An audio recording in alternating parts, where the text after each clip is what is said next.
जी नमस्कार साथियों। चुनाव का बिगुल बज चुका है। लगातार हम लोग यहाँ से प्रेस कॉन्फ्रेंस करते हैं, आप लोगों से वार्तालाप करते हैं और आप लोगों का सहयोग हमको खूब मिल रहा है ताकि जो संदेश हम लोग अपनी पार्टी का देना चाहते हैं, अपनी सरकार का देना चाहते हैं, वो संदेश पहुंचाने में आप हमारी मदद कर रहे हैं। आज की जो पीसी है वो डॉक्टर हैं, पॉपुलर सांसद हैं और भारत सरकार के मंत्री हैं, प्रधानमंत्री कार्यालय में मंत्री हैं। उनके विषय है आज का कि जम्मू कश्मीर किस प्रकार, जो प्रधानमंत्री जी का जो विजन है 2047 का, उसमें जम्मू कश्मीर का क्या रोल होगा, जम्मू कश्मीर कैसे उस सारे में क्या क्या करेगा, क्या क्या विजन है उसमें जम्मू कश्मीर को लेकर। डॉक्टर साहब हमेशा डेवलपमेंट के एजेंडे पर बात करते हैं। अपेक्षा करते हैं कि आप इस मुद्दे पर डॉक्टर साहब की बात के बाद अपनी तरफ से कोई प्रश्न होंगे तो आप रख पाएंगे। डॉक्टर साहब।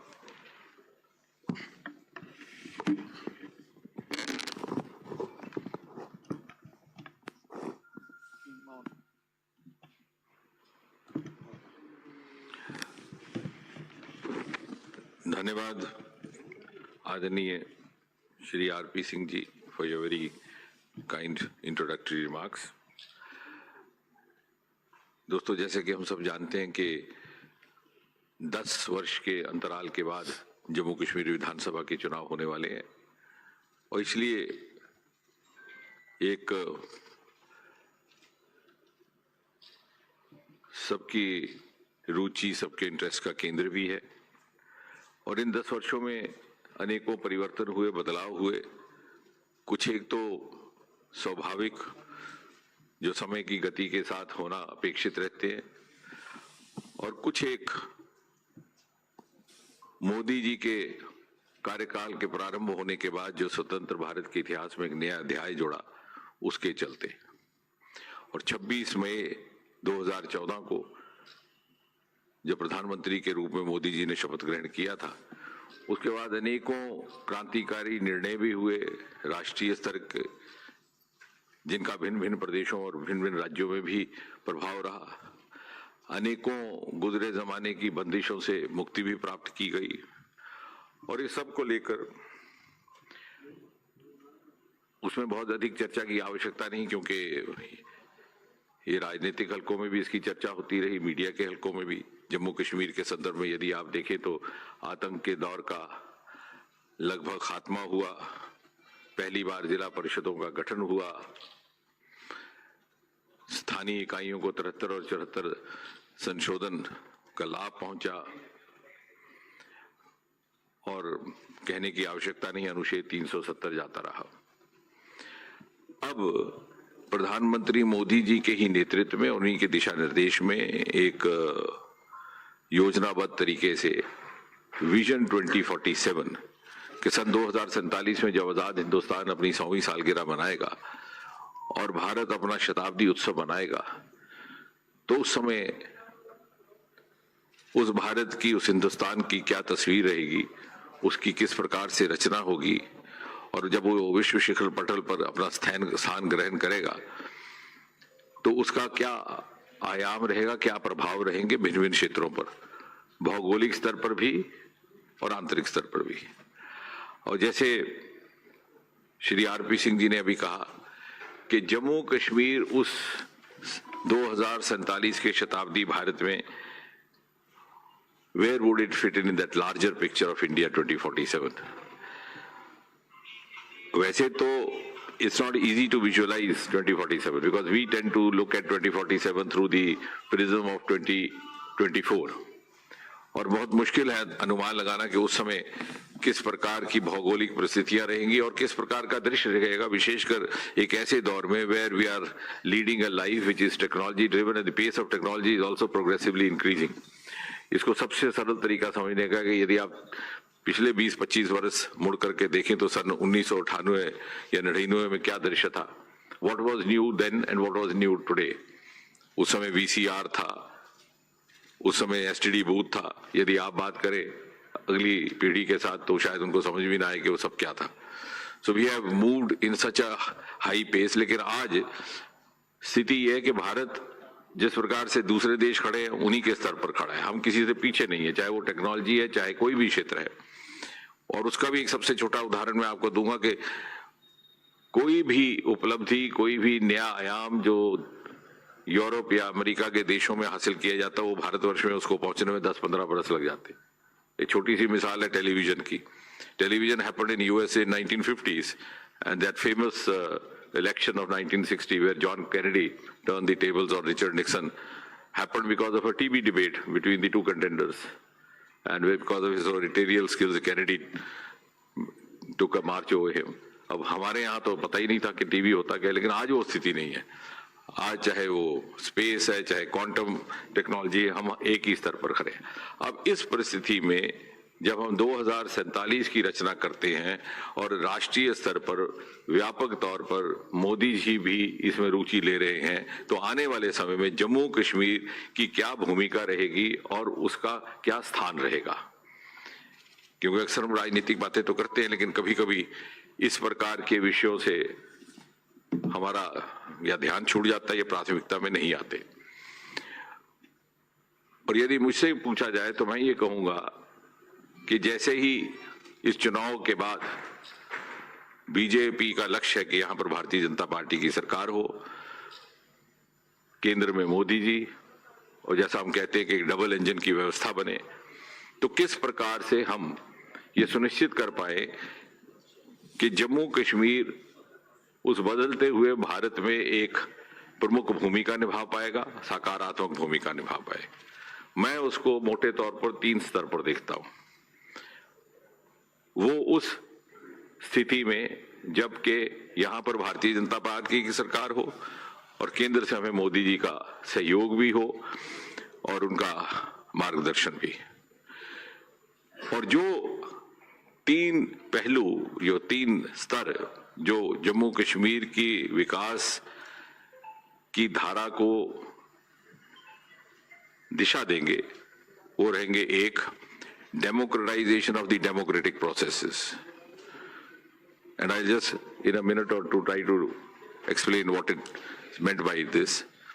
2nd, governance through self-governance, and 3rd, development by exploring the undeveloped sectors. अब जम्मू कश्मीर के संदर्भ में क्यों आता है ऐसा, क्योंकि अक्सर ये बातें राजनीतिक प्रेस वार्ताओं में नहीं आती, लेकिन ये विषय बड़े मौलिक विषय हैं। जब मैं कहता हूं कि democratisation through of the democratic processes, तो उसका अर्थ यह है कि यहां पर भले ही उदाहरण के तौर पर पंचायतों का गठन हो गया था, लेकिन पंचायतों को वो अधिकार प्राप्त नहीं थे जिससे कि वो अपनी लोकतांत्रिक दायित्व को पूरी तरह निभा पाए। और वो मोदी जी के आने के बाद संभव हुआ जब 73 और 74 अमेंडमेंट लागू हुआ, जो केंद्र से आने वाली राशि थी सीधी सीधी चुने हुए प्रतिनिधियों तक पहुंचने लगी। पहले वो कुछ एक लोगों के हाथ में रहती थी। इसी प्रकार लगभग 25-30 वर्ष जो पुराने हमारे पत्रकार मित्र हैं, उन्होंने वो दृश्य देखा कि 8-10% को लेकर के चुनाव होता था, उसी में सांसद बन जाते थे, उसी में विधायक, उसी से सरकारें बन जाती थी। मैंने तो एक बार संसद में ये भी कहा था कि काश कोई ऐसा नियम आए कि we can determine minimum threshold of the voter turnout before a member of parliament is recognised as a member of parliament. क्योंकि जहां 15, 18, 20 लाख वोटर हो जिस कॉन्स्टिट्यूएंसी में, वहां अगर 8% या 10% मतदान होता है तो वो रिप्रेजेंटेटिव कैरेक्टर नहीं कहा जा सकता।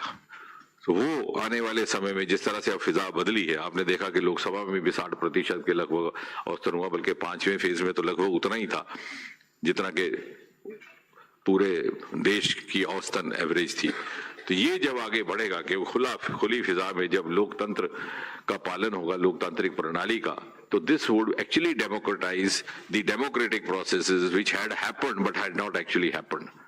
तो जो नाम जमहूरियत जिसको हम समझ बैठे थे और बाकी देश में जिस प्रकार से उसका पालन हो रहा था, ये होगा। और इस तरह से जम्मू कश्मीर भारत की मुख्य धारा की यात्रा का हिस्सा बनेगा। दूसरा, जो गवर्नेंस थ्रू सेल्फ गवर्नेंस का अर्थ ये हुआ कि जिस प्रकार से हम पूरी तरह ऑनलाइन हो चुके हैं, हुआ ये था कि यहाँ पर उदाहरण के तौर पर सुशासन के प्रमुख पहलू क्या रहते हैं? एक, पारदर्शिता, दूसरी जवाबदेही, तीसरा सीमाबद्ध तरीके से काम करना, और चौथा शिकायतों का निवारण। हमारे यहाँ वेबसाइट क्रिएट कर दिया गया था 2014 में, लेकिन उसको कोई ऑफिसर विजिट नहीं करता था। पिछले कुछ एक वर्षों में हमने उसको सेंट्रलाइज कर दिया, सीपी ग्राम ग्रीवेंस सेल बनाया है केंद्र में, इत्तेफाक से वो मेरे ही विभाग से संबंधित है, उसको हमने जम्मू कश्मीर के साथ जोड़ा है, और हर प्रकार की ग्रीवेंस का निवारण 98-95% प्रति सप्ताह हो जाता है। इसी तरह जैसे आपने देखा पल्ली पंचायत में हमने ड्रोन और स्पेस टेक्नोलॉजी के माध्यम से, वो देखने लायक अक्सर पत्रकार मित्रों को चूंकि दूसरे कामों में उलझना पड़ता है तो उस तरफ जाने का समय नहीं लगता, तो उसको पूरी तरह हमने सोलर पे तो कन्वर्ट किया ही किया है, लेकिन वहां पर कोई भी किसान, कोई भी किसी जमीन का मालिक स्वयं ड्रोन और स्पेस टेक्नोलॉजी के माध्यम से अपने फार्म की, अपने खेत की, अपनी जमीन की निशानदेही कर सकता है। ना किसी पटवारी की आवश्यकता है, ना किसी रेवेन्यू ऑफिसर की। तो citizen centricity, citizen participation is going to be the core of the good governance in the years to come, and Jammu Kashmir has already been initiated on that path under Prime Minister Modi, which was not happening earlier. बहुत सारे ऐसे reforms जो लाए गए थे अभी आए। उदाहरण के तौर पर इंटरव्यू की प्रथा समाप्त करने का ऐलान मोदी जी ने लाल किले से किया था। सन 2016 में 1 जनवरी से सारे देश भर में इंटरव्यू की प्रथा समाप्त कर दी गई, क्योंकि ये शिकायतें आती थी कि लेन देन होता है, भ्रष्टाचार होता है, भाई भतीजावाद होता है, जिसको 100 अंक मिलते हैं रिटर्न में उसको फेल कर दिया जाता है या उसको कम दिया जाता है और इंटरव्यू वाले को ले लिया जाता है। लेवल प्लेइंग फील्ड देने के लिए जब वो प्रथा वहां पर समाप्त हो गई, केवल जम्मू कश्मीर में ना हो पाई थी, यहाँ पर राज्यपाल शासन लागू होने के पश्चात उसको लागू किया गया। इसी प्रकार मोदी जी की और मोदी जी की सरकार की मंशा इस बात से प्रमाणित होती है कि the government was sworn in May 2014 within 3 months. A historic and a revolutionary decision was taken to do away with the practice of getting the documents and certificates attested. जैसे कि आपको याद होगा कि पहले आपको अपने दस्तावेज अटेस्टेशन के लिए गेस्टेड अफसर के पास जाना पड़ता था, अब उसके बजाय you can go in for self attestation. और ये मात्र केवल गवर्नेंस रिफॉर्म्स नहीं थी, these reforms were meant to actually bring in long term socio economic transformation। और एक this single decision send out a huge message कि देखिए अब एक ऐसी सरकार है जिसमें क्षमता है कि वो अपने देश के नागरिक, अपने देश के युवा पर भरोसा कर सके, that this government has the capacity to trust the youth। वो सब बातें पिछले 4-5 सालों में इस प्रकार की रिफॉर्म्स जम्मू कश्मीर में लागू होनी शुरू की है, और मुझे विश्वास है कि आने वाले समय में हम उसको खुले मन से और पूरी आजादी के साथ लागू कर पाएंगे बिना किसी बाधाओं के। और तीसरा जो मैंने कहा कि development bye exploring the undeveloped sectors, हमारे पास वो सरमाए थे जो ना कभी तराशे गए ना तलाशे गए। हमारी तवज्जो वेस्टर्न स्टेट्स पर रही और वही हमारी ग्रोथ स्टोरी का हिस्सा बने रहे हिंदुस्तान की। लेकिन जो हमारे पास इनहेरेंट सरमाए थे, the natural resources, like for example aroma resources, Himalayan resources, which is exclusive to Jammu and Kashmir, उसको मोदी जी के आने के बाद तराशने का काम किया है। और आपने देखा कि देखते ही देखते Jammu Kashmir has given India the concept of agri startups in the form of lavender startup. 3-4 हजार युवा हमारे उससे जुड़ गए हैं। एक विकास का भी नया आयाम आया है, रोजगार का भी और स्टार्टअप का भी। आज देश स्टार्टअप की दुनिया में तीसरे दर्जे पर खड़ा है। 2014 में हम 350-400 थे, आज हम लगभग 2.25 लाख हैं। ग्लोबल इनोवेशन इंडेक्स जो कि एक वैश्विक मापदंड है, उसमें 81 नंबर पर थे। 10 वर्षों में हम 41 की उड़ान करके 40 पर पहुंच गए। 2014 में जब ये सरकार आई तो हमें कहा जाता था फ्रजाइल 5 इकोनॉमीज, जो सबसे बिगड़ी हुई इकोनॉमीज उनमें। आज भी आर टॉप 5, और जैसा हमारा अनुमान है कि आने वाले समय में चौथी होगी और फिर तीसरी होगी, और उसमें योगदान जम्मू कश्मीर का रहने वाला है। Through these resources which had never been explored, which never found a contribution. इसी प्रकार हमारा दूसरा वाटर रिसोर्सेज, शायद आपके ध्यान में आया हो कि ना आया हो, जम्मू कश्मीर एक वाहिद एक ऐसा क्षेत्र है जिसमें वो तीनों बड़ी नदियां हैं जो जब इंडो पाक संधि हुई है, वाटर ट्रीटी 1960 में, तो 3 दरिया बांटे गए। जो पाकिस्तान के हिस्से में 3 दरिया है, वो तीनों के तीनों जम्मू कश्मीर से होकर के गुजरते हैं, चाहे वो झेलम है, चाहे वो चिनाब है, और चाहे सिंधु जो लद्दाख से होकर गुजरी। और जो हमारे हिस्से में दरिया थे रावी, सतलुज और व्यास, उसका भी प्रमुख हिस्सा हमारे से, लेकिन उसको कभी नहीं एक्सप्लोर किया गया। यहाँ तक के रावी का जो शाहपुर कंडी का प्रोजेक्ट था, उसको 40 साल ठंडे बस्ते में रखा गया। मोदी जी के आने के बाद अब वो काम शुरू हुआ। अब कंडी का इलाका कंडी ना कहलाएगा, सिंचाई भी होगी, बिजली की पैदावार भी होगी। चनाब के सरमाए अब एक्सप्लोर होने लगे। मोदी जी के आने बाद 5-5, 6-6 पावर प्रोजेक्ट्स किश्तवाड़ में लग गए, चाहे पक्कड़ डुल है, चाहे कराए कीरू है, चाहे करवाए। और the small town of Kishtwar is going to be the power hub of North India.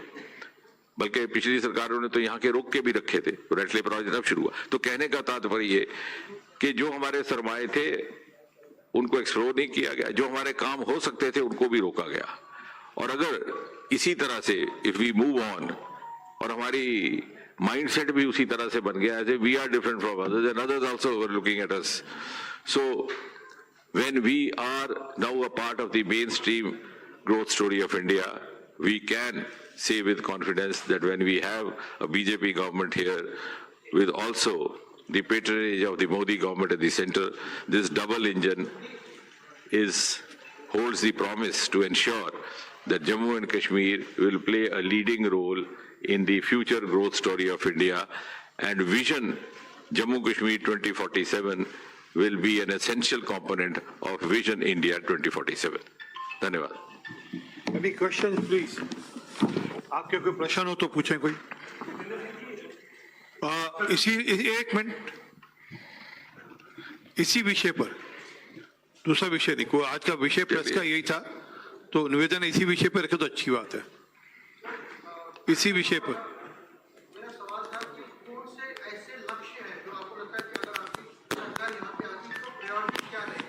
ये मैंने सारे गिनवा दिए, और बल्कि मोटे तौर पर 3। ये सारे जो मैंने बनाए वही हैं, अगर आप इसको जरा रिकॉर्डिंग सुन लेंगे वही है। 3 प्रमुख जो मैंने बताए, क्योंकि हम मुख्य धारा का पूरी तरह से हिस्सा ना बन पाए थे, और इस तरह से बहुत सारे जो अच्छे प्रावधान, जो अच्छे तजुर्बे, जो अच्छे प्रयोग देश भर में किए गए थे, यहाँ नहीं किए गए। जो अच्छे रिफॉर्म्स वहां लाए गए थे, यहाँ नहीं लाए गए, वो लाने शुरू हुए। और हमारे रिसोर्सेज को कभी पूरी तरह एक्सप्लोर नहीं किया गया। जब किया गया तो हमारे पास इतने अपार रिसोर्सेज हैं। अभी जैसे ये पर्पल रेवोल्यूशन और लेवेंडर की बात हुई है, अब इसका अनुसरण उत्तराखंड में हो रहा है, इसका अनुसरण हिमाचल में हो रहा है, अरुणाचल प्रदेश में हो रहा है, और वहां हम गुलमर्ग और भद्रवाह से शुरू हुए थे और अब डुड्डू की तरफ और बिलावर की तरफ भी बढ़ रहे हैं। So it's going to give a quantum jump. इसी प्रकार से स्पेस टेक्नोलॉजी का हम हिस्सा ना थे, अब हम उसका भी हिस्सा बन गए। The first ever department teaching and this, I mean this is information which doesn't find much cover in the news. The first ever teaching department of space technology in India after Trivandrum was set up in Jammu about 4 years back, and हमने इसका नाम रखा Satish Dhawan space centre, क्योंकि सतीश धवन जम्मू कश्मीर के वासी थे और जम्मू कश्मीर में इस बात की जानकारी नहीं थी।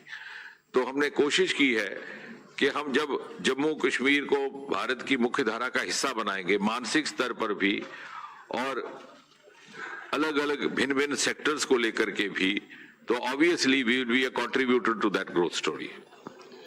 जी, कोई और, किसी और का question on the subject? Sir एक मिनट, सर एक मिनट प्लीज सर, सब्जेक्ट पर, इसी विषय पर। चलिए, कोई नहीं।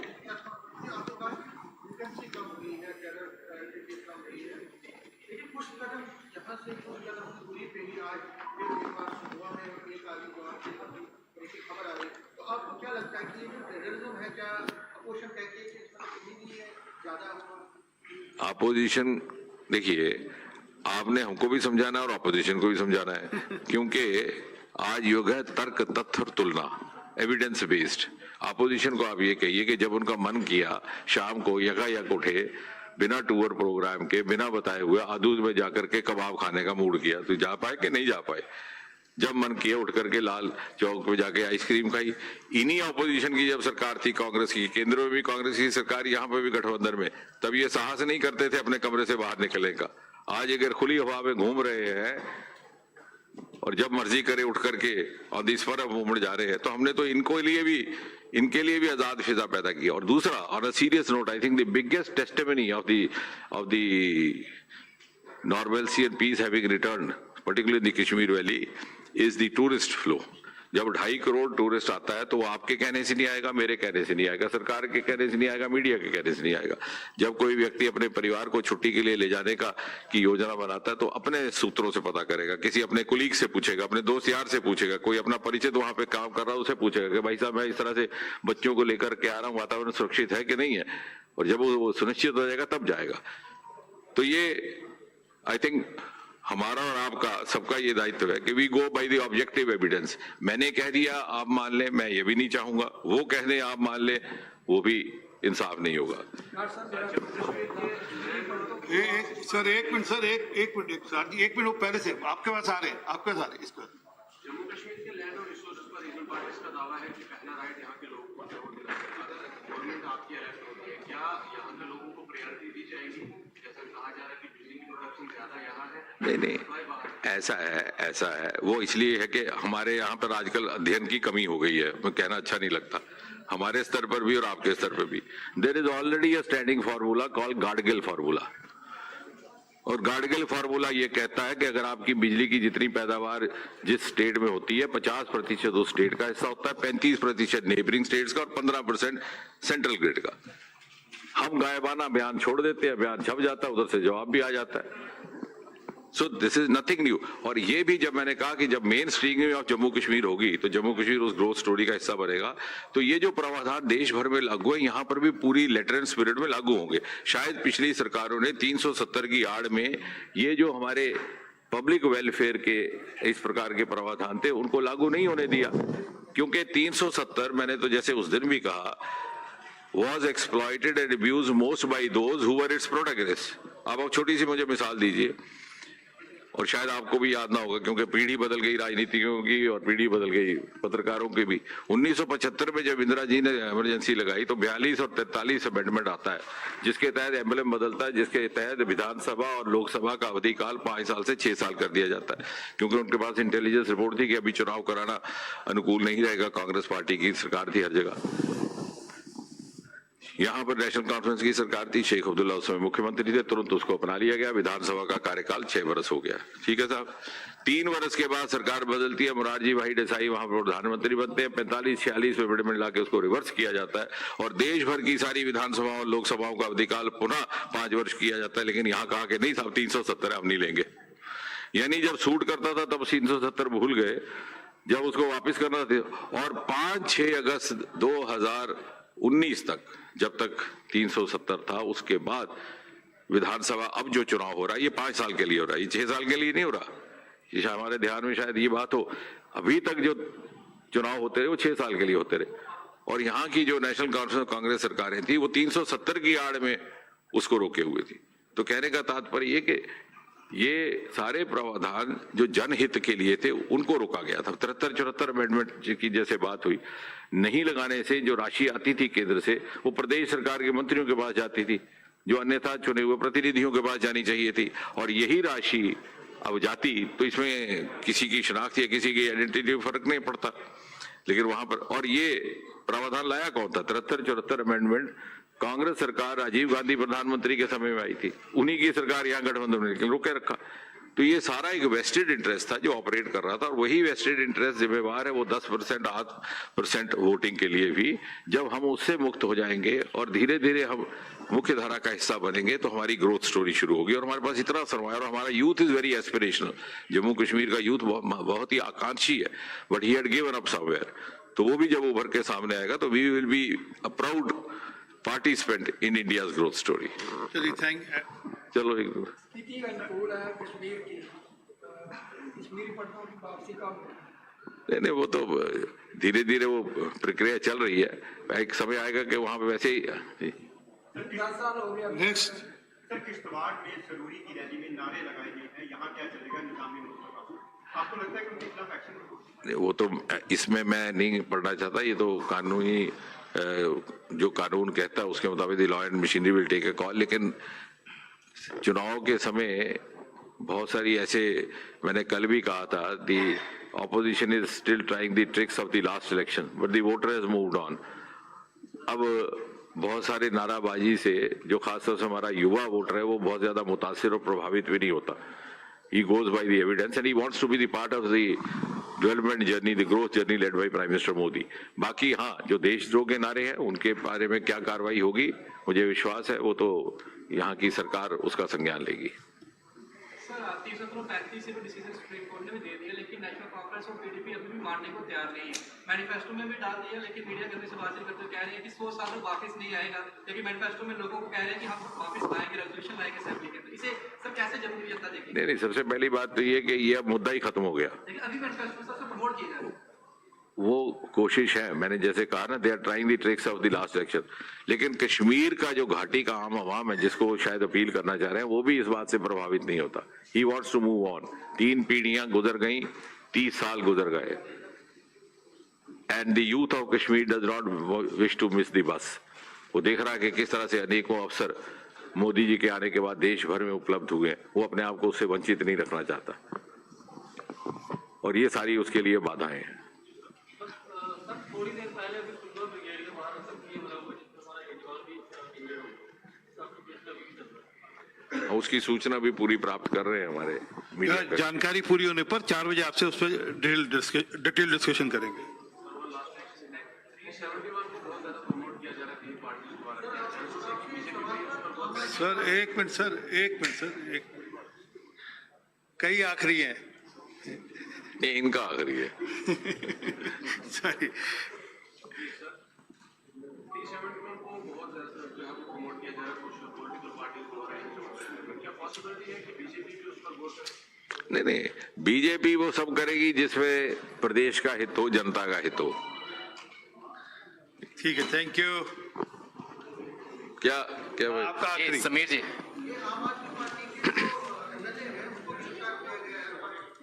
सर वो करप्शन का मामला है, वो एसीबी ने जो डॉक्यूमेंट ईडी को दिए थे, ईडी ने उसके आधार पर कार्रवाई की है, और अब उनका जवाब उनको देना है कि वो, अब वो कोर्ट गए थे, कोर्ट से उनको बेल मिली हुई है पिछले वाले मामले में, अब वो कोर्ट से बेल पर है। अगर एग्जांपल दूं मनीष सिसोदिया साहब का, वो कोर्ट से बेल पर है इस बात पे कि 30 लाख का मुचलका भरा है उन्होंने, हफ्ते में 2 बार हवलदार के सामने हाजिरी लगानी पड़ती है वहां पर, और उनके पासपोर्ट जब्त करेंगे। नहीं, आप क्या चाहते हैं? तो मैंने कहा वो कोर्ट जाएं, और वो जो कहते हैं कि अगर हम उनके ऊपर कुठाराघात करें तो कोर्ट के फैसले, मैंने बता दिया आपको, ये जो मैंने कंडीशन बताई, ये कोई नॉर्मल कंडीशंस हैं, और उससे ये भी कह रखा है कि आप अपना मोबाइल फोन कभी बंद नहीं करेंगे और उस पर डेटा बंद नहीं करेंगे। जैसे हथकड़ी लगी होती है ना 24 घंटे की, वो हथकड़ी भी लगी हुई है। धन्यवाद। शाम को 4 बजे हम यहीं पर दोबारा मिलेंगे। दिन भर के पहलुओं के ऊपर थोड़ी सी चर्चा उसमें रहेगी, और सभी से निवेदन है